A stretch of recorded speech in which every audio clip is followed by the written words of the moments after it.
ನಡೆದ ದಾರಿಯಲ್ಲಿ ಬಸವಣ್ಣ ಹೇಳಿದ್ದೇನು ಅಂದರೆ, ನಾಯಕರಾದವರಿಗೆ ಯಾರು ಒಂದು ಕ್ರಾಂತಿ ಆಗಬೇಕು ಅಂತ ಬಯಸ್ತಾ ಇದ್ದೇವೋ ಅವರಿಗೆ ಮುಖ್ಯವಾಗಿರಬೇಕಾಗಿರೋದು ಕಿವಿ ಮತ್ತು ಅಂತಃಕರಣ. ಇನ್ನೊಬ್ಬರು ಏನು ಹೇಳ್ತಾ ಇದ್ದಾರೆ ಅನ್ನೋದನ್ನು ಕೇಳಿಸ್ಕೊಳ್ಬೇಕಾದ ಕಿವಿ ಇರಬೇಕು ಮತ್ತು ಎದುರಿಗಿರೋವರ ಕಷ್ಟ ಏನು ಅನ್ನೋದನ್ನು ಅರ್ಥ ಮಾಡ್ಕೊಳ್ಳೋದಕ್ಕೆ ಬೇಕಾಗಿರುವ ತಾಯ್ತನ ಇರಬೇಕು ಅಂತ ಒಂದೆರಡು ಮಾತನ್ನು ಹನುಮಂತಯ್ಯನವರ ಪುಸ್ತಕದ ಬಗೆಗೆ ಹೇಳಬೇಕು. ಯಾಕೆಂದರೆ ಬಹುಶಃ ಒಂದು 5-6 ತಿಂಗಳ ಹಿಂದೆ ನಾನು ಅವರ ಮೇಲಿನ ಒಂದು ವಾಚಿಕೆಯನ್ನು ಸಂಪಾದನೆ ಮಾಡಿಕೊಟ್ಟಿದ್ದೆ, ಮೂಲಮುಖಿ ಅಂತ. ಆಗಲೇ ನನಗೆ ಇದರ ಒಂದು PDF ಕಾಪಿಯನ್ನು ಅವ್ರು ನನಗೆ ಕಳಿಸಿದ್ರು, ರೇವಣ್ಣ ಅವ್ರು ಕೊಟ್ಟಿದ್ದರು ನನಗೆ ಇದನ್ನು. ಜನಮನೆಯ ಜನಗಣಮನದ್ದು ಇದರ ಕೆಲವು ಲೇಖನಗಳನ್ನು ನಾವು ಆ ವಾಚಿಕೆಯಲ್ಲಿ ಹಾಕ್ಕೊಂಡಿದ್ವಿ. ಮೀಸಲಾತಿಯನ್ನು ಕುರಿತ ಕೆಲವು ಲೇಖನಗಳನ್ನು ಮತ್ತು ಮಹಿಳೆಯರನ್ನು ಕುರಿತ ಕೆಲವು ಲೇಖನಗಳನ್ನ ನಾನು ಅದಕ್ಕೆ ಅಂತ ಆರಿಸ್ಕೊಂಡಿದ್ದೆ. ಜಯಕುಮಾರ್ ಅವ್ರ ಬಗೆಗೆ ಇಲ್ಲಿ ಒಂದೆರಡು ಮಾತುಗಳನ್ನ ಆಡಬೇಕು. ಯಾಕೆ ಅಂತಂದರೆ, ಸಂಪಾದಕರಾಗಿ ಅವರು ಈ ಇಡೀ ಕೃತಿಯ ಸ್ವರೂಪ ಹೇಗಿರಬೇಕು ಅನ್ನೋದನ್ನು ತುಂಬ ಚೆನ್ನಾಗಿ ಆಲೋಚನೆ ಮಾಡಿದ್ದಾರೆ ಅಂತ ನನಗನ್ಸುತ್ತೆ. ಯಾಕೆಂದರೆ ಇದರಲ್ಲಿ ಹನುಮಂತಯ್ಯನವರ ಆತ್ಮಚರಿತ್ರೆಯ ಒಂದು ಭಾಗ ಇರಬೇಕು ಅಂತ ಅವ್ರಿಗೆ ಅನಿಸಿದ್ದಿದೆಯಲ್ಲ, ಅದು ಇಡೀ ಪುಸ್ತಕಕ್ಕೆ ಒಂದು ಸಮಗ್ರತೆಯನ್ನು ತಂದುಕೊಡುತ್ತೆ ಅಂತ ನನಗನ್ಸುತ್ತೆ. ಅವರು ಬಂದಂಥ ಹಿನ್ನೆಲೆ, ಅವರ ಬಾಲ್ಯ, ಅವರ ಹೋರಾಟದ ಬದುಕು ಮತ್ತು ಆ ಹೋರಾಟದ ಬದುಕು ವಿಧಾನ ಪರಿಷತ್ನಲ್ಲಿ ಮತ್ತು ಬೀದಿಗಳಲ್ಲಿ ಹೇಗೆ ಬೆಳೀತು, ಹೀಗಾಗಿ ಅವರು ಒಂದು ಇಡೀ ಸಮುದಾಯದ ಧ್ವನಿಯಾಗಿ ರೂಪುಗೊಳ್ಳೋದಕ್ಕೆ ಸಾಧ್ಯ ಆಯ್ತಲ್ಲ, ಅದರ ಎಲ್ಲ ಹಿನ್ನೆಲೆಯನ್ನು ಈ ಕೃತಿ ಒಳಗೊಳ್ತಾ ಇದೆ. ನನಗೆ ಇಡೀ ಕೃತಿಯಲ್ಲಿ ತುಂಬ ಖುಷಿಯಾದ ಕೆಲವು ಸಂಗತಿಗಳು ಯಾವುದು ಅಂದರೆ, ಸಾಮಾನ್ಯವಾಗಿ ಪರಿಷತ್ನಲ್ಲಿ ಆ ಪ್ರಶ್ನೆಗಳನ್ನು ಕೇಳಬೇಕಾದ ಹೊತ್ತಿನಲ್ಲಿ ಅದಕ್ಕೆ ಬೇರೆ ಏನೇನೋ ಹಿಡನ್ ಅಜೆಂಡಾಗಳು ಇರ್ತಾವಲ್ವ, ಆ ಹಿಡನ್ ಅಜೆಂಡಾಗಳಿಂದ ಮುಕ್ತವಾದ ಒಂದು ಜನಪರವಾದ ನಿಲುವಿನಿಂದ ಹನುಮಂತಯ್ಯನವ್ರು ಕೇಳಿದ ಪ್ರಶ್ನೆಗಳೇನಿದ್ದಾವೆ ಅದು ಈ ಕೃತಿಯ ಮೌಲ್ಯವನ್ನು ಹೆಚ್ಚಿಸಿದೆ ಅಂತ ನಾನು ತಿಳ್ಕೊಂಡಿದ್ದೀನಿ. ಈ ಕಾರಣಕ್ಕೆ ನಮ್ಮನ್ನಾಗಲಿರುವ ಜಯಕುಮಾರ್ ಅವರಿಗೂ ಹನುಮಂತಯ್ಯನವ್ರಿಗೂ ನಾನು ಮತ್ತೊಮ್ಮೆ ಅಭಿನಂದನೆಗಳನ್ನ ಸಲ್ಲಿಸ್ತೀನಿ. ಕಂಗಳೇ ಕರುಳಾಗಿ ಅನ್ನುವ ಈ ಕೃತಿಯ ಬಗೆಗೆ ಮಾತಾಡೋದಿದೆಯಲ್ಲ, ಅದು ಒಂದು ರೀತಿಲಿ ಸುಲಭ, ಇನ್ನೊಂದು ರೀತಿಲಿ ಕಷ್ಟ. ಯಾಕೆ ಸುಲಭ ಅಂತಂದರೆ, SGSಗೆ ಇಡೀ ವಚನ ಪರಂಪರೆ ಏನಿದೆ ಅದನ್ನು ವರ್ತಮಾನಕ್ಕೆ ಸಂಗತಗೊಳಿಸೋದು ಅವರ ಜೀವಮಾನದ ಧ್ಯೇಯೋದ್ದೇಶ ಅನ್ನೋದು ಇವಾಗ ನಮಗೆ ಇಲ್ಲಿರುವ ಎಲ್ರಿಗೂ ಸ್ಪಷ್ಟವಾಗಿ ಹೋಗ್ಬಿಟ್ಟಿದೆ. ಅವರು ಯಾಕೆ ಶರಣ ಚಳುವಳಿಯನ್ನು ಹಾಗೆ ಬೆನ್ನಹತ್ತಿದ್ದಾರೆ ಅಂತಂದರೆ, ಅದು ಅವರ ಕಂಗಳು ಮತ್ತು ಅವರ ಕರುಳು ಎರಡೂ ಆಗಿದೆ ಎನ್ನುವ ಕಾರಣಕ್ಕೆ. ಆದರೆ ಈ ಶೀರ್ಷಿಕೆಯನ್ನು ಕೊಡ್ತಾ ಇರುವ ಹೊತ್ತಿನಲ್ಲಿ, ಅಥವಾ ಈ ಎರಡು ಬಹಳ ದೀರ್ಘವಾದ ಲೇಖನಗಳಿದಾವಲ್ಲ, ಇದರಲ್ಲಿ ಎರಡೇ ಲೇಖನಗಳು ಇಡೀ ಕೃತಿಯಲ್ಲಿರೋದು. ಮೊದಲನೇದು ಲಿಂಗಾಯತ ಧರ್ಮ ಸಂವಿಧಾನ ಮಾನ್ಯತೆ, ಎರಡನೇದು ಸಾಂಸ್ಕೃತಿಕ ನಾಯಕ ಬಸವಣ್ಣ. ಈ ಎರಡೂ ಲೇಖನಗಳು ಈ ಹೊತ್ತಿಗೆ ಬಹಳ ಮುಖ್ಯ ಯಾಕಾಗತ್ತೆ, ಅಥವಾ ನಿಡುಗಾಲದಲ್ಲಿ SGS ಒಂದೇ ಸಮ ಶರಣ ಚಳುವಳಿಯ ಜೊತೆಯಲ್ಲಿ ಒಂದು ಮಾತುಕತೆಯನ್ನು ನಡೆಸಿದಾರಲ್ಲ, ಮಾತುಕತೆಯನ್ನು ನಡೆಸ್ತಾ ಅವರು ಅದು 12ನೇ ಶತಮಾನಕ್ಕೆ ಎಷ್ಟು ಪ್ರಸ್ತುತವಾಗಿತ್ತೋ ಈ ಹೊತ್ತಿಗೆ ಅದಕ್ಕಿಂತ ಹೆಚ್ಚು ಪ್ರಸ್ತುತ ಯಾಕಾಗಿದೆ ಅನ್ನುವ ಪ್ರಶ್ನೆಯನ್ನು ಅವರು ಮತ್ತೆ ಹಾಕ್ಕೊಂಡಿದ್ದಾರೆ.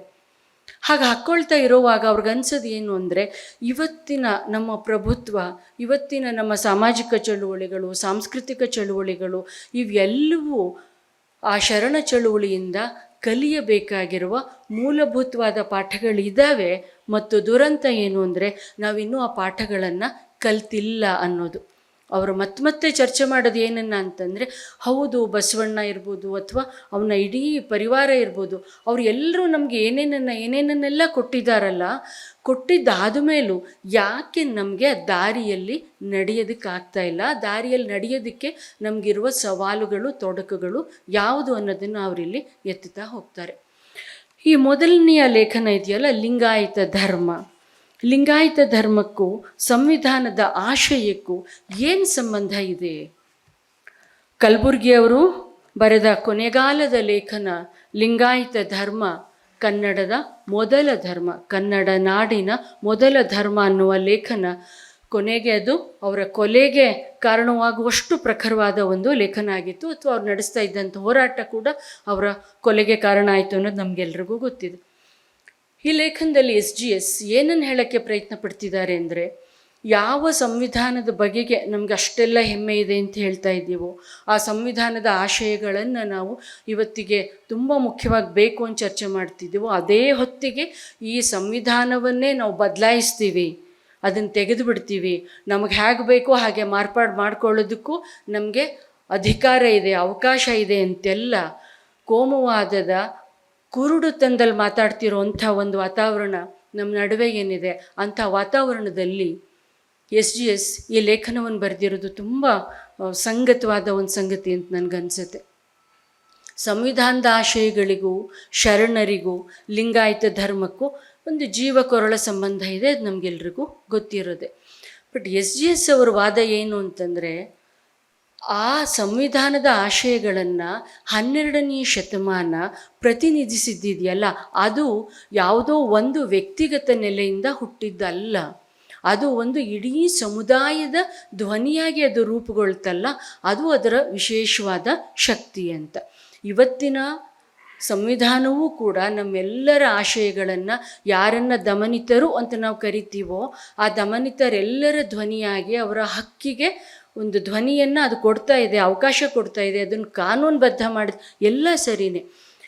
ಆ ಸಂವಿಧಾನಕ್ಕೆ ಎದುರಾಗಿ ನಾವು ಅಥವಾ ಪಕ್ಕದಲ್ಲಿ ನಾವು ಈ ಶರಣ ಚಳುವಳಿಯನ್ನು, ಮಹಾಮನೆಯನ್ನು, ಅನುಭವ ಮಂಟಪವನ್ನು ಇವನ್ನೆಲ್ಲ ಇರಿಸಿದರೆ ನಮಗೆ ಕಾಣಿಸುವ ಸಂಗತಿ ಏನು ಅಂದರೆ, ಆ ಸಂವಿಧಾನದ ಆಶಯಗಳನ್ನು ನನ್ನ ಪರವಾಗಿ ಯಾರೋ ಬರೆದ್ರು ಅನ್ನೋದಲ್ಲ. SGS ಅವ್ರ ವಾದ ಏನು ಅಂದರೆ, ಲಿಂಗಾಯತ ಧರ್ಮ ಅಪ್ಪಟ ಮನುಷ್ಯ ಧರ್ಮವಾಗಿ ಉಳ್ಕೊಂಡಿದೆ ಅಥವಾ ಮನುಷ್ಯ ಧರ್ಮದ ಎಲ್ಲ ಗುಣಲಕ್ಷಣಗಳನ್ನು ಹೊಂದಿದೆ ಅನ್ನೋದಾದರೆ, ಆ ಧಾತುಗಳ ಮೂಲ ಯಾರು ಆ ಅವಕಾಶಗಳಿಂದ ವಂಚಿತರಾಗಿದ್ರೋ ಅವರೇ ಅದ್ರ ಪರವಾಗಿ ಮಾತಾಡ್ತಾರಲ್ಲ ಅನ್ನೋದು. ಬಸವಣ್ಣ ಹೇಳ್ತಾನೆ ಖರೆ, ಅವನು ಹೇಳುವ ಮಾತನ್ನು ಆಮೇಲೆ ಮುಂದಕ್ಕೆ ನಾನು ಕೋಟ್ ಮಾಡ್ತೀನಿ. ಆದರೆ ಬಸವಣ್ಣ ಒಬ್ಬ ವಿಕೇಂದ್ರೀಕೃತ ಸಮೂಹದ ನಾಯಕನಾಗಿ ನಿಂತ್ಕೊಳ್ಳೋದಿದೆಯಲ್ಲ, ಅವನು ತಾನು ನಾಯಕ, ಮಿಕ್ಕವರು ಅನುಯಾಯಿಗಳು ಅಂತ ಯಾವತ್ತೂ ನೋಡ್ದೇನೆ ಎನಗಿಂತ ಕಿರಿಯರಿಲ್ಲ ಅನ್ನೋದನ್ನು ಬಸವಣ್ಣ ಒಂದು ಸ್ಟೇಟ್ಮೆಂಟಾಗಿ ಕೊಟ್ಟಿದ್ದಲ್ಲ.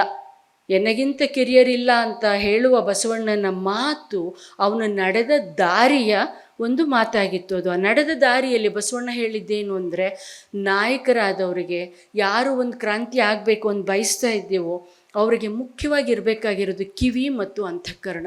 ಇನ್ನೊಬ್ಬರು ಏನು ಹೇಳ್ತಾ ಇದ್ದಾರೆ ಅನ್ನೋದನ್ನು ಕೇಳಿಸ್ಕೊಳ್ಬೇಕಾದ ಕಿವಿ ಇರಬೇಕು, ಮತ್ತು ಎದುರಿಗಿರೋವರ ಕಷ್ಟ ಏನು ಅನ್ನೋದನ್ನು ಅರ್ಥ ಮಾಡ್ಕೊಳ್ಳೋದಕ್ಕೆ ಬೇಕಾಗಿರುವ ತಾಯ್ತನ ಇರಬೇಕು ಅಂತ. ಇಡೀ ಶರಣ ಚಳುವಳಿ ಆ ತಾಯ್ತನದಿಂದ ರೂಪುಗೊಂಡಿದ್ದಿದೆಯಲ್ಲ, ಆ ಸಂವಿಧಾನ ನಿಜವಾಗಿ ಈ ಸಂವಿಧಾನಕ್ಕಿಂತ ಒಂದು ಹೆಜ್ಜೆ ಮುಂದಿಲ್ವಾ ಅನ್ನುವ ಒಂದು ಧ್ವನಿ ನನಗೆ ಅವರ ಈ ಲೇಖನದಲ್ಲಿ ಕಾಣಿಸುತ್ತೆ. ಇವತ್ತು ಏನೇನೆಲ್ಲ ಮಾತುಗಳನ್ನು ನಾವು ಆಡ್ತಾ ಇದ್ದೀವಿ, ಇವತ್ತು ಯಾವ್ಯಾವ ಬಿಕ್ಕಟ್ಟುಗಳನ್ನ ಎದುರಿಸೋದಕ್ಕೆ ಎಲ್ಲೆಲ್ಲಿ ಪರಿಹಾರಗಳಿದ್ದಾವೆ ಅಂತ ನಾವು ಯೋಚನೆ ಮಾಡ್ತಿದ್ದೀವಿ, ಆ ಪರಿಹಾರದ ಬಗೆಗೆ ಯೋಚನೆಗಳನ್ನು ಇವರು ಮಾಡಿದ್ರು ಅನ್ನೋದಾದರೆ ನಾವು ಅದರ ಕಡೆಗೆ ಎಷ್ಟು ಗಮನ ಕೊಡಬೇಕು ಅನ್ನೋದು ಅವರ ಮಾತಿನ ಒಂದು ಉದ್ದೇಶ ಅಂತ ನನಗನ್ಸುತ್ತೆ.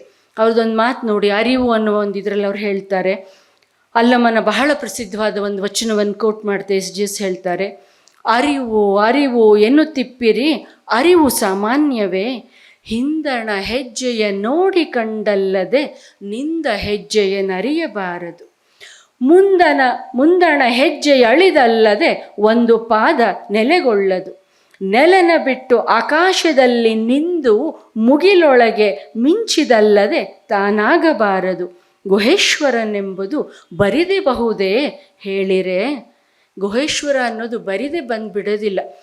ಈ ಯಾವುದನ್ನು ನಾವು ತ್ರಿಕಾಲ ಪ್ರಜ್ಞೆ ಅಂತ ಕರಿತೀವಿ, ಹಿಂದಿನದ್ದು, ಇಂದಿನದ್ದು ಮತ್ತು ಮುಂದಿನದ್ದು, ಆ ತ್ರಿಕಾಲ ಪ್ರಜ್ಞೆಯಲ್ಲಿ ಯಾರು ಯೋಚನೆ ಮಾಡಬಲ್ಲವರು ಅಂಥವ್ರಿಗೆ ಅರಿವು ಹುಟ್ಟುತ್ತೆ ಅನ್ನೋದಾದರೆ, ಇಲ್ಲಿ ಅವರು ಕಟ್ಟಿದ ಆ ಮಾನವೀಯ ಸಂವಿಧಾನ ಇದೆಯಲ್ಲ, ಆ ಸಂವಿಧಾನ ರೂಪುಗೊಂಡಿದ್ದು ಅವ್ರ ಒಳಗಿದ್ದಂಥ ಇಂಥ ವಿವೇಕದಿಂದ ಅಂತ. ಆ ಅನುಭವ ಮಂಟಪದಲ್ಲಿ ಯಾರು ಎಂಥ ಭಿನ್ನಾಭಿಪ್ರಾಯಗಳನ್ನು ಹೇಳಬಹುದಾದ ಒಂದು ಅವಕಾಶ ಇತ್ತಲ್ಲ, ಅಲ್ಲಿ ಅಕ್ಮಹಾದೇವಿಯನ್ನು ಒಂದು ಕಟುವಾದ ವಿಮರ್ಶೆಗೆ ಒಳಗೆ ಮಾಡಿ, ನೀನು ಯಾಕೆ ಎಲ್ಲವನ್ನು ಗೆದ್ದವಳು ಅಂತ ತಿಳ್ಕೊಂಡವಳು ಕೂದಲಿಂದ ದೇಹ ಮುಚ್ಕೊಂಡಿದ್ಯಾ ಅಂತ ಅಂದಾಗ, ಅವಳು ಅದೇ ಮಹಾಮನೆಯಲ್ಲಿ ಅದೇ ಅನುಭವ ಮಂಟಪದಲ್ಲಿ ಅವಳು ಪ್ರಶ್ನೆ ಕೇಳಿದ್ದಲ್ವ. ಅವಳು ಇಡೀ ಗಂಡಾಳಿಕೆಗೆ ತಪರಾಕಿ ಕೊಡುವ ಹಾಗೆ, ಅಣ್ಣಗಳಿರ ನಿಮಗೆ ಲಜ್ಜೆಯಾಗುವುದೆಂದು, ನಿಮಗೆ ನಾಚಿಕೆ ಆಗುತ್ತೆ ಅಂತ ನಾನು ದೇಹ ಮುಚ್ಕೊಂಡಿದ್ದೀನಿ ಅಂತ ಹೇಳ್ದವಳಲ್ವ. ಅಂದರೆ ಲಿಂಗ ಸಮಾನತೆ ಇಡೀ ಶರಣ ಚಳುವಳಿಯ ಒಂದು ಆಶಯ ಆಗಿತ್ತು ಅನ್ನೋದನ್ನು ಮಾತಾಡ್ತಿರುವ ಹೊತ್ತಿನಲ್ಲಿ ಆ ಹೆಣ್ಮಕ್ಳಿಗೆ ಸಿಕ್ಕಂಥ ಸ್ಪೇಸ್ ಇದೆಯಲ್ಲ, ಆ ಸ್ಪೇಸ್ ಅವ್ರು ಕೊಟ್ಟಿದ್ದೋ ಇವ್ರು ತೊಗೊಂಡಿದ್ದೋ ಆ ತಕರಾರು ನನಗಿದೆ, ಅದು ಬೇರೆ ವಿಷಯ. ಆದರೆ ಅದನ್ನು ಅಕ್ಕ ಹೇಳೋಕ್ಕಾಯಿತು. ಹೇಳಿದ್ದಾದ್ಮೇಲೆ ಕಿನ್ನರಿ ಬೊಮ್ಮಯ್ಯ ಅಷ್ಟಾದ ಮೇಲೂ ಗಂಡಾಳಿಕೆಯ ಒಂದು ಕ್ರೌರ್ಯದ ಒಂದು ಉದಾಹರಣೆ ಅನ್ನುವ ಹಾಗೆ ಬಂದು ಅವಳನ್ನು ಪರೀಕ್ಷೆ ಮಾಡಿದ್ದಾದಮೇಲೆ ಅಲ್ಲಿ ಭಸ್ಮ ಸಿಕ್ಕಿತ್ತು ಅನ್ನೋದು. ಅದಾದಮೇಲೆ ಅಲ್ಲಮ್ಮ ಪ್ರಭುಗಳು ಇಲ್ಲ ನಾನು ಆಕೆಯನ್ನು ಇಡೀ ಲೋಕಕ್ಕೆ ಪರಿಚಯಿಸೋಕ್ಕೆ ಅಂತ ಹೀಗೆ ಮಾಡಿದೆ ಅಂತ ಹೇಳೋದು. ಇವೆಲ್ಲವೂ ಅದರ ಶೂನ್ಯ ಸಂಪಾದನೆಯ ಕನ್ಸ್ಟ್ರಕ್ಟಿನ ಬಗ್ಗೆ ನಾವಿಲ್ಲಿ ಚರ್ಚೆ ಮಾಡಬೇಕಾದ ಅಗತ್ಯ ಇಲ್ಲ. ಆದರೆ ಆ ಸ್ಪೇಸ್ ಅವ್ರು ಕೊಟ್ಟಿದ್ದು ಹೌದು, ಇವ್ರು ತಗೊಂಡಿದ್ದು ಹೌದು. ಈ ಲಿಂಗಾಯತದ ಹುಟ್ಟಿನ ಬಗೆಗೆ ಬಹಳ ಇಂಟ್ರೆಸ್ಟಿಂಗ್ ಆದ ಒಂದು ಥೀಸಿಸನ್ನು ಇಲ್ಲಿ SGS ಮಂಡಿಸ್ತಾರೆ. ಅದೇನೆಂದರೆ, ಗಾಂಧಿ ಹೇಳಿದ ಬಹಳ ಮುಖ್ಯವಾದ ಮಾತಿದೆಯಲ್ಲ, ಗಾಂಧಿ ಹೇಳಿದ್ದು ಈ ಕಾಲದಲ್ಲಿ ಬೇಕಾಗಿರೋದು ಮೇಲ್ಜಾತಿಯವರ ವಿನಯ ಮತ್ತು ಕೆಳಜಾತಿಯವರ ಗರ್ವ ಅಂತ. ಇಡೀ ಶರಣ ಚಳುವಳಿ ಅದರ ಒಂದು ಪ್ರಾಯೋಗಿಕ ನೆಲೆಯ ಹಾಗೆ ನಮಗೆ ಕಾಣಿಸುತ್ತೆ. ಉತ್ತಮ ಕುಲದಲ್ಲಿ ಹುಟ್ಟಿದವನೆಂಬ ಕರಕಷ್ಟವ ಎನ್ನ ಮೇಲೆ ಹೊರಿಸದಿರಾ ಅಂತ ಕೇಳುವ ಬಸವಣ್ಣ ಒಂದು ಕಡೆಯಲ್ಲಿದ್ದರೆ, ಕಕ್ಕಯ್ಯ ಇನ್ನೊಂದು ಕಡೆಯಲ್ಲಿ ಹೇಳ್ತಾನೆ ನೋಡಿ. ಬಸವಣ್ಣ ಹೇಳ್ತಾನೆ ನನಗೆ ಮೇಲ್ಜಾತಿಯ ಗರ್ವ ಬೇಡ, ಅಹಂಕಾರದಿಂದ ನಾನು ಮುಕ್ತನಾಗಬೇಕು ಅಂತ. ಕಕ್ಕಯ್ಯ ಹೇಳ್ತಾನೆ ಎನ್ನ ಕಷ್ಟ ಕುಲದಲ್ಲಿ ಹುಟ್ಟಿಸಿದೆಯಯ್ಯ ಎಲೆ ಲಿಂಗ ತಂದೆ ಕೆಟ್ಟೆನಯ್ಯ ನಿಮ್ಮ ಮುಟ್ಟಿದೆನೆಂದು ಎನ್ನ ಕೈ ಮುಟ್ಟದಿರ್ದಡೆ ಮನ ಮುಟ್ಟಲಾಗದೆ ಅಭಿನವ ಮಲ್ಲಿಕಾರ್ಜುನ. ಈ ವಚನದಲ್ಲಿ ಕಕ್ಕಯ್ಯ ಅತ್ಯಂತ ಕೆಳಜಾತಿಗೆ ಸೇರಿದವನು, ಆ ಕೆಳಜಾತಿಗೆ ಸೇರಿದವನು ಅನ್ನುವ ಕೀಳರಿಮೆಯಿಂದ ಮೇಲ್ಬರೋದಕ್ಕೆ ಅವನು ಪ್ರಯತ್ನ ಪಡ್ತಿದ್ದಾನೆ. ನಾವು ಯಾವುದನ್ನು ಸಮಾನ ವೇದಿಕೆ ಅಂತ ಕರಿತೀವಿ, ಆ ಸಮಾನ ವೇದಿಕೆ ಸೃಷ್ಟಿಯಾಗೋದು ಇಬ್ಬರೂ ವಿಸರ್ಜನಾ ಕ್ರಿಯೆಯಲ್ಲಿ ತಮ್ಮನ್ನು ತಾವು ತೊಡಗಿಸ್ಕೊಂಡಾಗ. ಇವನು ಅಹಂಕಾರವನ್ನು ವಿಸರ್ಜನೆ ಮಾಡ್ಕೊಳ್ಳೋಕೆ ಪ್ರಯತ್ನ ಪಡ್ತಿದ್ದಾನೆ ಬಸವಣ್ಣ. ಈ ಕಡೆ ಕಕ್ಕಯ್ಯ ತನಗಿದ್ದ ಕೀಳರಿಮೆಯನ್ನು ವಿಸರ್ಜನೆ ಮಾಡಿಕೊಂಡು ಅವರಿಬ್ಬರೂ ಆವಾಹನೆ ಮಾಡ್ಕೊಳ್ಳೋಕೆ ಹೊರಟಿರೋದು ಒಬ್ಬ ವಿನಯವನ್ನು, ಇನ್ನೊಬ್ಬ ಆತ್ಮಗೌರವವನ್ನು. ಇಂಥ ಒಂದು ಬಹಳ ಮುಖ್ಯವಾದ ಸಂಗತಿ ಅವ್ರಿಗೆ ನಡೆದಿದೆಯಲ್ಲ. ಇವತ್ತು ನಾವು ಮೀಸಲಾತಿ ಬಗ್ಗೆ ಮಾತಾಡ್ತೀವಿ, ಶಿಕ್ಷಣ ಕೊಡಬೇಕು ಅವ್ರಿಗೆ ಅನ್ನೋದ್ರ ಬಗ್ಗೆ ಮಾತಾಡ್ತೀವಿ, ಸಾಕ್ಷರತೆಯ ಬಗ್ಗೆ ಮಾತಾಡ್ತೀವಿ. ಆದರೆ ಆ ಕಾಲಘಟ್ಟದಲ್ಲಿ ಅವರು ಆ ಮಾನವೀಯ ಸಂವಿಧಾನದ ಪಾಲುದಾರರಾದರು, ಅವರದರ ಬರಹಗಾರರಾದರು. ಅವರದನ್ನು ರೂಪಿಸುವ ಇಡೀ ಪ್ರಕ್ರಿಯೆಯಲ್ಲಿ ಸಕ್ರಿಯವಾದ ಒಂದು ಪಾತ್ರವನ್ನು ವಹಿಸಿದ್ದಿದೆಯಲ್ಲ, ಅದು ಲಿಂಗಾಯತ ಧರ್ಮದ ಹುಟ್ಟು. ಲಿಂಗಾಯತ ಧರ್ಮದ ಹುಟ್ಟು ಕೇವಲ ಬಸವಣ್ಣನ ಕನಸು ಅಂದರೆ ಅಲ್ಲ.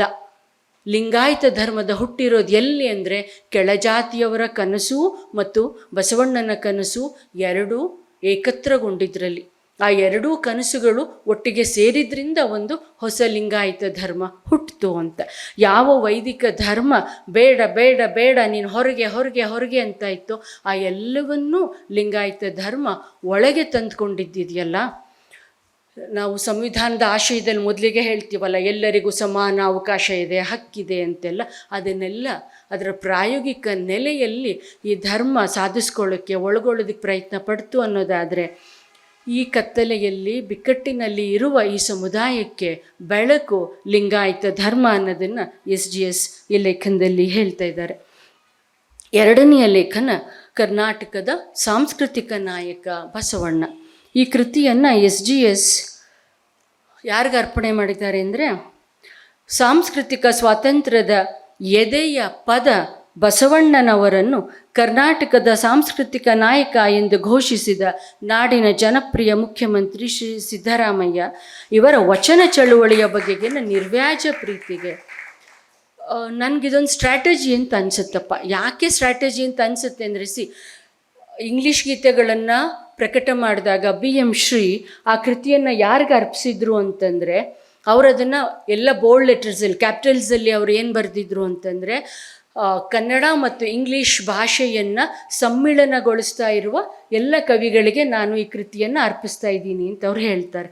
ಸೊ ಇಲ್ಲಿ ಸಿದ್ದರಾಮಯ್ಯನವರಿಗೆ ಈ ಕೃತಿಯನ್ನು ಅರ್ಪಿಸೋದ್ರ ಹಿಂದಿನ ಸ್ಟ್ರಾಟಜಿ ನಾನು ಅರ್ಥ ಮಾಡ್ಕೊಂಡಿರೋದು ಹೇಗೆ ಅಂತಂದರೆ, ಅವರು ಅದಕ್ಕೆ ಬದ್ಧರಾಗಿಯೇ ಇರಬೇಕು ಅನ್ನೋದನ್ನು ಇವರು ಅವ್ರ ಮೇಲೆ ಹೇರ್ತಿದ್ದಾರೆ ಅಂತ ಹೇಳಲಾರೆ. ಯಾಕೆಂದರೆ ಹೇರಿಸ್ಕೊಳ್ಳುವ ಅಗತ್ಯ ಅವ್ರಿಗಿಲ್ವೇನೋ. ಯಾಕೆಂದರೆ ಅವ್ರು ಮತ್ತೆ ಶರಣ ಚಳುವಳಿಯ ಬಗೆಗೆ ಅವ್ರಿಗಿರುವ ಪ್ರೀತಿ ಮತ್ತು ಗೌರವದ ಬಗೆಗೆ ಅವರು ಮಾತಾಡ್ತಿರ್ತಾರೆ. ಆದರೆ ಹೀಗೆ ಘೋಷಣೆ ಮಾಡಿದ ಕೂಡಲೇ ಅವ್ರು ಅದನ್ನು ಮೀರಿ ಏನಾದರೂ ನಡೆದ್ರೆ ನೋಡಿ ಅಂತ ತೋರಿಸ್ಬೋದು ಅಂತ ಅಂದ್ಕೊಂಡಿದ್ದಾರೆ, ಅಥವಾ ಇವ್ರು ತೋರಿಸ್ತಿದ್ರು ನಾವಾದರೂ ತೋರಿಸ್ಬೋದು, ನೋಡಿ ಹೀಗೊಂದು ನಿಮ್ಮ ಪುಸ್ತಕ ಅರ್ಪಿಸಿದ್ದಾರೆ, ಅದ್ರ ನೀವು ನಡೀತಾ ಇರೋ ದಾರಿ ಹೀಗಿದೆ ಅನ್ಬೇಕಾದ್ರೂ ಹೇಳ್ಬೋದು ಏನು. ಏನಿವೆ ಇರಲಿ. ಆದರೆ ಸಾಂಸ್ಕೃತಿಕ ನಾಯಕ ಆಗೋದಕ್ಕೆ ಒಂದು ಭಾರತದ ರಾಜಕೀಯ ಪರಂಪರೆಯಲ್ಲಿ ಇಲ್ಲಿಯ ತನಕ ಯಾವ ರಾಜ್ಯ ಸರ್ಕಾರವೂ ಯಾವ ನಾಯಕನನ್ನು ಹಾಗೆ ಸಾಂಸ್ಕೃತಿಕ ನಾಯಕ ಅಂತ ಘೋಷಿಸಿದ್ದು ನನಗೆ ಗೊತ್ತಿಲ್ಲ. ಗೊತ್ತಿದ್ರೆ ಅಗ್ರಹಾರವರು ಹನುಮಂತಯ್ಯನವರು ಹೇಳಬೇಕು. ಅಂದರೆ ಅಂಥದ್ದೊಂದು ಪರಂಪರೆನೇ ಇಲ್ಲದೆ ಇದ್ದ ಹೊತ್ತಿನಲ್ಲಿ ಅಂಥದ್ದೊಂದು ನೀವು ಶುರು ಮಾಡಿದ್ದು ಏನನ್ನು ಹೇಳ್ತಾ ಇದೆ? ಶುರು ಮಾಡಿದ್ದು ಒನ್ಸ್ ಅಗೇನ್ ಅದನ್ನೊಂದು ಪೊಲಿಟಿಕಲ್ ಸ್ಟ್ರಾಟಜಿ ಅಂತ ಹೇಳಬೇಕಾ ಇಲ್ವಾ? ಅದು ಸ್ವಲ್ಪ ನನಗೆ ಗೊಂದಲ ಇದೆ. ಪೊಲಿಟಿಕಲ್ ಸ್ಟ್ರಾಟಜಿ ಅಂತಲೂ ನನಗನ್ಸುತ್ತೆ, ಇಲ್ಲ ಅಂತ ನಾನೇನು ಹೇಳಲಾರೆ. ಆದರೆ ಅದೇ ಹೊತ್ತಿಗೆ ಅದರ ಅಗತ್ಯ ಮತ್ತು ಅದರ ತುರ್ತು ಎರಡು ಇದೆ ಅನ್ನೋದನ್ನು ನಾವು ಒಪ್ಪಬೇಕು ಅಂತ ನನಗೆ ಅನಿಸುತ್ತೆ. ಯಾಕೆಂದರೆ ಎಲ್ಲ ರೀತಿಯಲ್ಲೂ ಒಂದು ರೀತಿಯಲ್ಲಿ ನಾವು ದಿಕ್ಕೇಡಿಗಳಾಗಿದ್ದೀವಿ ಅಂತ ನನಗೆ ಅನಿಸುತ್ತೆ. ಅಂದರೆ ರಾಜಕೀಯವಾಗಿ ನಾವು ಬಹಳ ಮೌಲ್ಯಾಧಾರಿತ ರಾಜಕಾರಣದ ಬಗ್ಗೆ ಒಂದು ಕಡೆ ಮಾತಾಡ್ತಿರ್ತೀವಿ, ಇನ್ನೊಂದು ಕಡೆ ಅದಕ್ಕೂ ನಮ್ಮ ನಿಜವಾದ ಜೀವನಕ್ಕೂ ಏನು ಸಂಬಂಧವೇ ಇಲ್ವೇನೋ ಅನ್ನೋ ಹಾಗೆ ನಾವು ಇರ್ತೀವಿ. ಅಂಥ ಹೊತ್ತಿನಲ್ಲಿ ಅವನನ್ನು ಸಾಂಸ್ಕೃತಿಕ ನಾಯಕ ಅಂತ ಯಾಕೆ ಘೋಷಣೆ ಮಾಡಲಾಯಿತು? ಸಾಮಾಜಿಕ ನಾಯಕ ಅಂತ ಹೇಳ್ಬೋದಾಗಿತ್ತು, ರಾಜಕೀಯ ನಾಯಕ ಅಂತ ಹೇಳ್ಬೋದಾಗಿತ್ತು. ಆದರೆ ಸಾಂಸ್ಕೃತಿಕ ನಾಯಕ ಅಂತ ಹೇಳುವಾಗ ಬಸವಣ್ಣನವರನ್ನು ಸಮಗ್ರವಾಗಿ ಗ್ರಹಿಸಿದ ಮತ್ತು ಹಾಗೆ ಗ್ರಹಿಸುವ ಮೂಲಕವೇ ಆತ ಯಾಕೆ ನಮಗೆ ದಾರಿದೀಪ ಅನ್ನೋದನ್ನು ಸೂಚಿಸ್ತಾ ಇರುವ ಹಾಗೆ ಕಾಣಿಸುತ್ತೆ. ನಮಗೆಲ್ರಿಗೂ ಗೊತ್ತಿರುವ ಹಾಗೆ ಸಾಹಿತ್ಯವನ್ನು ಮತ್ತು ಮಾನವಿಕ ಅಧ್ಯಯನದಲ್ಲಿ ಆಸಕ್ತಿ ಇರುವಂಥ ನಮಗೆಲ್ರಿಗೂ ಗೊತ್ತಿರುವ ಹಾಗೆ ಯಾವ ನಾಯಕತ್ವ ಕೊನೆಯವರೆಗೂ ಉಳಿಯುತ್ತೆ ಅಥವಾ ಯಾವ ನಾಯಕತ್ವ ಕಾಲದ ಅಗ್ನಿ ಪರೀಕ್ಷೆಯಲ್ಲಿ ಗೆದ್ದು ಮುಂದೆ ಎಲ್ಲ ಕಾಲಕ್ಕೂ ನಿಲ್ಲುತ್ತೆ ಅಂತಂದರೆ ಯಾವ ನಾಯಕತ್ವ ಜನರನ್ನು ಒಳಗಿನಿಂದ ಮುಟ್ಟುತ್ತೋ, ತಾಗುತ್ತೋ, ಸ್ಪರ್ಶಿಸುತ್ತೋ ಅಂಥ ನಾಯಕತ್ವ ಮಾತ್ರ ಉಳಿಯುತ್ತೆ. ಗಾಂಧಿ ಅವರನ್ನು ನೀವು ಕೇವಲ ಒಬ್ಬ ರಾಜಕೀಯ ನಾಯಕ ಅಂತ ಕರೆದುಬಿಟ್ರೆ, ಅಂಬೇಡ್ಕರ್ ಅವರನ್ನು ನೀವು ಕೇವಲ ಒಬ್ಬ ರಾಜಕೀಯ ನಾಯಕ ಅಂತ ಕರೆದುಬಿಟ್ರೆ ಅದು ಆ ವ್ಯಕ್ತಿತ್ವಕ್ಕೆ ನಾವು ಮಾಡುವ ಅಪಚಾರವೇ ಆಗಿರುತ್ತೆ ಅಲ್ವಾ? ಇವಾಗ ಅಂಬೇಡ್ಕರ್ ಅಂಥವರು ಒಂದು ದೇಶದ ಸ್ಥಿತಿಗತಿ, ಅದರ ಅಭಿವೃದ್ಧಿಯ ಮಟ್ಟ ಇದನ್ನೆಲ್ಲ ಅಳಿಬೇಕು ಅಂತ ಆದರೆ ನೀವು ಇಟ್ಕೊಳ್ಬೇಕಾಗಿರುವ ಮೂಲಭೂತವಾದ ಮಾನದಂಡಗಳಲ್ಲಿ ಒಂದು ಯಾವುದು ಅಂದರೆ ಆ ದೇಶದಲ್ಲಿ ಹೆಣ್ಮಕ್ಳ ಸ್ಥಿತಿಗತಿ ಹೇಗಿದೆ ಅನ್ನೋದನ್ನು ನೋಡಬೇಕು. ನೀವು ಹೆಣ್ಮಕ್ಳ ಸ್ಥಿತಿಗತಿ ಪರವಾಗಿಲ್ಲ ಅನ್ನೋಂಗಿದ್ರೆ ನೀವು ಅದನ್ನು ಬೇಕಾದರೆ ಅಭಿವೃದ್ಧಿ ಹೊಂದುತ್ತಾ ಇರುವ ರಾಷ್ಟ್ರ ಅಂತ ಕರಿಬೋದು. ಅಲ್ಲದೆ ಹೋದ್ರೆ ಇಲ್ಲ ಅನ್ನುವ ಮಾತನ್ನು ಅಂಬೇಡ್ಕರ್ ಹೇಳ್ತಾರೆ. ಇದು ಒಬ್ಬ ಸಾಂಸ್ಕೃತಿಕ ನಾಯಕನಿಗೆ ಮಾತ್ರ ಸಾಧ್ಯ ಆಗಬಹುದಾದ ಒಂದು ನಿಲುವು ಮತ್ತು ಮಾತು ನನಗನ್ಸುತ್ತೆ. ಬಸವಣ್ಣನವರಲ್ಲಿ ಅಂಥ ಒಂದು ಅಸಾಧಾರಣವಾದ ಗುಣ ಇದೆ. ಬಸವಣ್ಣ ಉದ್ದಕ್ಕೂ ತಾನು ನಾಯಕ ಅಲ್ಲ ಅಂತ ಹೇಳ್ತಾನೇನೆ ಹೇಗೆ ಜಗದ ನಾಯಕರಾದರು ಅನ್ನುವ ಒಂದು ಪ್ರಯಾಣವನ್ನು ಆತ ಹಾಗೆ ಬೆಳೆದ ಒಂದು ಪರಿಯನ್ನು ಇಲ್ಲಿ ಗುರುತಿಸೋದಕ್ಕೆ SJS ಪ್ರಯತ್ನ ಪಡ್ತಿದ್ದಾರೆ. ಅದರಲ್ಲಿ ಮುಖ್ಯವಾಗಿ ಅವ್ರು ಗುರುತಿಸೋದು 3 ಅಂಶಗಳನ್ನು. ಮೊದಲನೇದ್ದು ಕಾಯಕ ಪರಿಭಾಷೆ. ಯಾವ ವೃತ್ತಿಗಳನ್ನು ನಾವು ಮೇಲು ಕೀಳು ಅಂತ ಹೀಗೆ ವರ್ಗೀಕರಣ ಮಾಡಿ ಕೆಲವನ್ನ ಫೇಲ್ ಮಾಡಿ ಕೆಲವನ್ನ ಕತ್ಲೆಯಲ್ಲಿ ಮುಳುಗಿಸ್ಬಿಟ್ಟು ಅವು ಒಂದು ಚೂರು ಆತ್ಮಗೌರವ ಇಲ್ಲ ಅನ್ನೋ ಹಾಗೆ ನಾವು ಮಾಡಿಟ್ಬಿಟ್ಟಿದ್ವೋ ಅಂತಹ ವೃತ್ತಿಗಳನ್ನು ಬಸವಣ್ಣ ಒಂದು ಸಮಾನ ವೇದಿಕೆಗೆ ತಂದಿದ್ದಿದೆಯಲ್ಲ. ಹಾಸಿ ಹಾರುವನಾದ ಬೀಸಿ ಮಡಿವಾಳನಾದ ಅಂತ ಹೇಳ್ತಾ ಇರುವ ಹೊತ್ತಿನಲ್ಲಿ, ಅಥವಾ ಅವರಿಬ್ಬರು ಇದಕ್ಕೆ ಹೋಗಿ ಏನದು ಅವರಿಬ್ಬರು ಬೆರಣಿಗೆ ಅಂತ ಹೋದಾಗ ನಾನು ಹುಟ್ಟಿದವನು ಅಂತ ಹೇಳೋದಿದೆಯಲ್ಲ, ಅಂಥ ಹೊತ್ತಿನಲ್ಲಿ ತನ್ನ ಹುಟ್ಟನ್ನೇ ಆತ ಕೀಳೀಕರಿಸ್ಕೊಂಡಿದ್ದಿದೆಯಲ್ಲ, ಹಾಗೆ ಕೀಳೀಕರಿಸಿಟ್ಕೊಂಡಿರೋದೇ ನಿಜವಾದ ಬಸವಣ್ಣನ ಪರಿವರ್ತನೆಯ ರೂಪಾಂತರದ ಒಂದು ಸಂಗತಿ ಅಂತ SJS ಹೇಳೋಕ್ಕೆ ಪ್ರಯತ್ನ ಪಡೋವಾಗ ಅವರು ಅದರ ಮೂಲವನ್ನು ಎಲ್ಲಿಂದ ತರ್ತಾರೆ ಅಂತಂದರೆ ಪಂಪನಿಂದಲೇ ಶುರು ಮಾಡ್ತಾರೆ SJS. ಯಾವುದನ್ನು ನಾವು ಕನ್ನಡದ ವಿವೇಕ ಅಂತ ಕರಿತೀವಿ, ಅದೊಂದು ಬಹಳ ವಿಶಿಷ್ಟವಾದ ವಿವೇಕ ಭಾರತದ ಮಟ್ಟಿಗೆ ಅಂತ ತಿಳ್ಕೊಂಡಿದ್ದೀವಿ. ಕಸವೇಂ ಕಸವರಮೇಂ ನೆರೆ ಸೈರಿಸಲಾರ್ಪೊಡೆ ಪರ ವಿಚಾರ ಮುಮಂ ಪರ ಧರ್ಮ ಮುಮಂ. SJS ಪಂಪನನ್ನು ಕೋಟ್ ಮಾಡ್ತಾ ಹೇಳ್ತಾರೆ, ಪ್ರಭುತ್ವವನ್ನು ಕುರಿತ ಹಾಗೆ ಆ ಜೈನ ಲೇಖಕರು ಎತ್ತಿದಂತಹ ಪ್ರಶ್ನೆಗಳಿದ್ದಾವಲ್ಲ, ಒಂದು ಪ್ರಭುತ್ವವನ್ನು ಕುರಿತ ಹಾಗೆ ಇನ್ನೊಂದು ಕುಲಪ್ರಜ್ಞೆ, ಜಾತಿ ಪ್ರಜ್ಞೆ, ಕುಲಪ್ರಜ್ಞೆ ಮತ್ತು ಜಾತಿ ಪ್ರಜ್ಞೆಯನ್ನು ಅವರು ವಿರೋಧಿಸಿದ್ದಿದೆಯಲ್ಲ, ಅದು ಬಹಳ ಮುಖ್ಯವಾದದ್ದು ಅಂತ ಹೇಳ್ತಾ ಅದರ ಮುಂದುವರಿಕೆಯಾಗಿ ಅದರ ವಿಸ್ತಾರವಾಗಿ ಅದನ್ನು ಕನೆಕ್ಟ್ ಮಾಡಿದ್ದಾರೆ ಅಂತ ನಾನು ಹೇಳ್ತಾ ಇಲ್ಲ, ಆದರೆ ಪಂಪನನ್ನಂತೂ ಅವರಿಲ್ಲಿ ಸ್ಮರಿಸ್ಕೊಂಡಿದ್ದಾರೆ. ಅದು ಕನ್ನಡದ ವಿವೇಕದ ಮೊದಲ ಘಟ್ಟ ಅನ್ನುವ ಹಾಗೆ SJS ಅದನ್ನು ಗುರುತಿಸ್ತಾರೆ. ಅಲ್ಲಿಂದ ಆಚೆಗೆ ಬಂದಂಥ ಶರಣರು ಏನೇನು ಮಾಡಿದ್ರು, ಶರಣರು ಮಾಡಿದ್ದು ನೋಡಿ, ಅವರು ಪಂಪ ಅರಿಕೇಸರಿ ಬಸವಣ್ಣ ಬಿಜ್ಜಳ ಅನ್ನೋದನ್ನು ಅವ್ರು ಹೇಳ್ತಾರೆ, ಚೆನ್ನಯ್ಯನ ಮನೆಯ ದಾಸನ ಮಗನು, ಬಹಳ ಪ್ರಸಿದ್ಧವಾದ ವಚನ ಇದು, ಕಕ್ಕಯ್ಯನ ಮನೆಯ ದಾಸಿಯ ಮಗಳು, ಇವರಿಬ್ಬರು ಹೊಲದಲ್ಲಿ ಬೆರಣಿಗೆ ಹೋಗಿ ಸಂಗವು ಮಾಡಿದರು, ಇವರಿಬ್ಬರಿಗೆ ಹುಟ್ಟಿದ ಮಗ ನಾನು, ಕೂಡಲ ಸಂಗಮ ದೇವ ಸಾಕ್ಷಿಯಾಗಿ. 100 ಸಲ ಅಲ್ಲ 1,00,000 ಸಲ ಈ ವಚನ ಕೋಟ್ ಮಾಡಿದ್ರು. ನಮ್ಮನ್ನು ಯಾಕೆ ಇದು ಆರ್ದ್ರಗೊಳಿಸುತ್ತೆ ಈ ವಚನ ಅಂತಂದರೆ, ಮೇಲ್ಜಾತಿಯ ಅಹಂಕಾರವನ್ನು ಕಳ್ಕೊಳ್ಳೋದು ತುಂಬ ಕಷ್ಟದ್ದು. ಇಲ್ಲಿ ಬಸವಣ್ಣ 2 ಕೆಲಸ ಒಟ್ಟಿಗೆ ಮಾಡ್ತಾ ಇದ್ದಾನೆ. ಒಂದು, ತನ್ನ ಜಾತಿಯ ಅಹಂಕಾರವನ್ನು ಕಳ್ಕೊಳ್ಳೋದ್ರ ಜೊತೆಗೇನೆ ಎದುರಿಗೆ ಇರುವವರಲ್ಲಿ ಒಂದು ಆತ್ಮವಿಶ್ವಾಸವನ್ನು ಮೂಡಿಸ್ತಾ ಇದ್ದಾನಲ್ಲ, ಅದು ಕಕ್ಕಯ್ಯನ ಮನೆಯ ದಾಸಿ ಅವ್ರೆಲ್ರಿಗೂ ಅವನು ಹುಟ್ಟಿಸ್ತಾ ಇರುವ ಒಂದು ಆತ್ಮವಿಶ್ವಾಸ ಇದೆಯಲ್ಲ, ಅದು ತುಂಬ ದೊಡ್ಡದು ಅಂತ ನನಗೆ ಅನಿಸುತ್ತೆ. ಅಂಥ ಆತ್ಮವಿಶ್ವಾಸವನ್ನು ಮೂಡಿಸೋದಕ್ಕೆ ಅವನು ಯಶಸ್ವಿ ಆಗಿದ್ದರಿಂದಲೇ ಬಸವಣ್ಣ ನಿಜವಾದ ಅರ್ಥದಲ್ಲಿ ಸಾಂಸ್ಕೃತಿಕ ನಾಯಕ ಆದ ಅಂತವ್ರು ಹೇಳ್ತಾರೆ. ಈ ಕಾಯಕ ಸಿದ್ಧಾಂತದಲ್ಲಿ ಅವರು ಹೆಣ್ಮಕ್ಕಳು ಮತ್ತು ಕೃಷಿ, ಆ ಹೆಣ್ಮಕ್ಕಳು ಮತ್ತು ಕಾಯಕ ಅದಕ್ಕೂ ಹೆಚ್ಚು ಒತ್ತನ್ನು SJS ಕೊಡ್ತಾರೆ. ಯಾವ ಕೃಷಿಯ ಮೂಲದಲ್ಲಿ ನಾವು ಹೆಣ್ಮಕ್ಳನ್ನು ಗುರುತಿಸ್ತೀವೋ ಆ ಹೆಣ್ಮಕ್ಕಳಿಗೆ ಆ ಕೃಷಿ ಇರ್ಬೋದು, ಅವ್ರು ಮಾಡುವ ಯಾವುದೇ ಕಾಯಕ ಇರ್ಬೋದು, ಅವಳು ಸೂಳೆ ಸಂಕವೇ ಇರ್ಬೋದು, ಯಾರೇ ಇರ್ಬೋದು, ಅವರಿಗೆ ಇದ್ದಂಥ ಒಂದು ನೈತಿಕವಾದ ಎದೆಗಾರಿಕೆ ಇದೆಯಲ್ಲ, ಅದು ಇಡೀ ಸಮಾಜಕ್ಕೆ ದಿಕ್ಸೂಚಿ ಅಲ್ವೇ ಅನ್ನುವ ಒಂದು ನಿಲುವಿನಲ್ಲಿ SJS ಇರುವ ಹಾಗೆ ಕಾಣಿಸುತ್ತೆ ನನಗೆ. ಹಸಿ ಮಸಿ ಕೃಷಿ ವಾಣಿಜ್ಯ ಮುಂತಾದ ಕಾಯಕವ ಮಾಡಿ, ಭಕ್ತರ ಹುಡುಗ ಪಾದತ್ರಾಣ ಪಹರಿ ಬಾಗಿಲು ಬೊಕ್ಕಸ ಬಿಯಗ ಮುಂತಾದ ಕಾಯಕವ ಮಾಡಿಕೊಂಡು ವ್ರತಕ್ಕೆ ಊಣೆಯವಿಲ್ಲದೆ ಮಾಡುವ ಕೃತ್ಯಕ್ಕೆ ಕಡೆಯಾಗದೆ ಈ ಭಕ್ತನ ಅಂಗಳ ಅವಿಮುಕ್ತ ಕ್ಷೇತ್ರ, ಆತನ ಮನೆಯೇ ಆಚಾರವೇ ಪ್ರಾಣವಾದ ರಾಮೇಶ್ವರ ಲಿಂಗದಾಶ್ರಯ. ಎಂಥ ನೈತಿಕ ನಿಲುವಿನಲ್ಲಿ ಈಕೆ ಇದ್ದಾಳೆ. ಮುಂದೆ ಇನ್ನೊಂದು ಕಡೆಯಲ್ಲಿ ಅವ್ರು ಕೋಟ್ ಮಾಡ್ತಾ ಹೇಳ್ತಾರೆ ಅಕ್ಕಮ್ಮನನ್ನು. ಅವಳು ಹೇಳ್ತಾಳೆ, ಸಮಶೀಲ ಸಮಗ್ರಾಹಕ. ಅದಂತೂ ಜಗತ್ತಿನಲ್ಲಿ ಎಲ್ಲೂ ಇಂಥದ್ದೊಂದು ವಚನ ಇರುವ ಹಾಗೆ, ಇಂಥದ್ದೊಂದು ನಿಲುವು, ಇಂಥದ್ದೊಂದು ಮಾತು 12ನೇ ಶತಮಾನದಲ್ಲಿ ಅವಳು ಹೇಳ್ತಾಳೆ. ದೇವದಾಸಿ ಆಗಿದ್ದಿರಬಹುದಾದ ಹೆಣ್ಮಗಳು ಹೇಳ್ತಾಳೆ, ನನ್ನ ಹತ್ರ ಬರುವವನಿಗೆ ಶೀಲ ಇರಬೇಕು. ಯಾವ ಶೀಲವನ್ನೇ ಹೆಣ್ಣಿಗೆ ನೀವು ಬಂಧನದ ಹಾಗೆ ತೊಡಸಿಟ್ಬಿಟ್ಟಿದ್ದೀರೋ, ಇಲ್ಲ ಅವಳು ಹೇಳ್ತಾಳೆ, ನನ್ನ ಹತ್ರ ಬರುವವನಿಗೂ ಒಂದು ಶೀಲ ಇರಬೇಕು. ಸಮಗ್ರಾಹಕ, ನನಗೆಲ್ಲರೂ ಒಂದೇ, ಶೀಲ ಇದ್ದ ಎಲ್ಲ ಗ್ರಾಹಕರು ನನಗೆ ಸಮ ಅನ್ನೋದನ್ನು ಆ ಮಾತನ್ನು ಹೇಳ್ತಾನೆ ಆಕೆ. ಯಾವ ವೃತ್ತಿಯನ್ನು ನೀವು ಅತ್ಯಂತ ಕೀಳು ಅಂತ ತುಚ್ಛೀಕರಿಸಿ ನೋಡಿದ್ರೋ ಆ ವೃತ್ತಿಗೆ ಅವಳು ಜಗತ್ತಿನ ಅತ್ಯಂತ ಶ್ರೇಷ್ಠವಾದ ವೃತ್ತಿಯಲ್ಲಿ ಇರಬೇಕಾದ, ಅದು ಶ್ರೇಷ್ಠ ಕನಿಷ್ಠ ಅನ್ನೋದು ಇಲ್ಲವೇ ಇಲ್ಲ. ಆ ವೃತ್ತಿ ಎತ್ತರದ್ದಾಗೋದು ಆ ವ್ಯಕ್ತಿಯಿಂದ, ಆ ವ್ಯಕ್ತಿಯಲ್ಲಿರುವ ನೈತಿಕ ನಿಲುವುಗಳಿಂದ, ನೈತಿಕ ಮೌಲ್ಯಗಳನ್ನು ಅವ್ರು ಹೇಗೆ ಅಳವಡಿಸ್ಕೊಳ್ಳೋದ್ರಿಂದ ಅನ್ನೋದನ್ನು ಹೇಳ್ತಾರೆ. 100 ಮಾತುಗಳನ್ನು ಹೇಳಬಹುದು ಇದ್ರ ಬಗೆಗೆ, ಇನ್ನೂ ಎಷ್ಟೋ ಮಾತುಗಳನ್ನಾದರೆ ಒಂದು ಕಾರ್ಯಕ್ರಮವೇ ತಡವಾಗಿದೆ ಮತ್ತು ವಿದ್ಯಾರಣ್ಯ ಅವರು 7:30 ಒಳಗೆ ಕಾರ್ಯಕ್ರಮ ಮುಗಿಸ್ಬೇಕು ಅಂತ ಬೇರೆ ಹೇಳಿದರು. ತುಂಬ ಖುಷಿಯಾಯಿತು ಈ ಇಡೀ ಕೃತಿಯನ್ನು, 2 ಕೃತಿಗಳನ್ನು ಓದಿ. ಬಹುಶಃ ಹನುಮಂತಯ್ಯನವರ ಪುಸ್ತಕ ಬಂದೇ 4-5 ತಿಂಗಳಾಗಬೇಕಾಗಿತ್ತು ಅಂತ ಕಾಣುತ್ತೆ. ಬೇರೆ ಬೇರೆ ಕಾರಣಕ್ಕೆ ಅದು ಸ್ವಲ್ಪ ತಡ ಆಗಿರ್ಬೋದು ಅಂತ ಕಾಣುತ್ತೆ. 2 ಸಮಾಜಮುಖಿಯಾದ ಕೃತಿಗಳನ್ನು ಪ್ರಕಟಿಸಿರುವ ಕಾರಣಕ್ಕೆ ವಿದ್ಯಾರಣ್ಯ ಅವ್ರಿಗೂ ವಂದಿಸಿ, ಇಷ್ಟು ತಾಳ್ಮೆಯಿಂದ ಕೇಳಿದ ನಿಮಗೆ ವಂದಿಸಿ ನನ್ನ ಮಾತುಗಳನ್ನು ಮುಗಿಸ್ತೀನಿ.